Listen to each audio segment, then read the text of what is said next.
Mimi hapa nakaribia kuingia kwenye mitihani.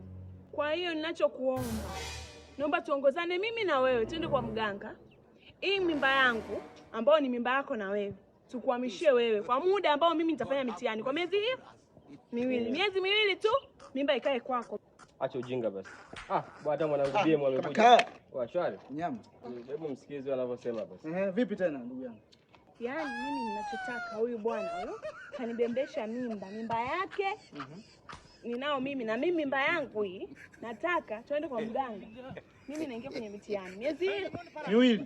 Kwa hiyo nataka mimba hii iende kwake, abebe naye mimba kwa miezi hiyo miwili. Niende kwa mganga. Sisi miezi miwili tu mwanangu, sio ukubali wewe. Wewe ungetoboa? Sasa miezi miwili tu ndugu yangu. Sikia sasa. Hiyo mimba kama vipi tuiweke hapa? Nikibebe. Kweli aweke tu huko. Muone? Weka tu miezi miwili utakuta bado ipo. Muone? Hivi nyinyi mna akili timamu au ni vichani? Hapa mimba inakaa. Basi kutoa mimba. Toa weka hapa. Miezi miwili unairudia.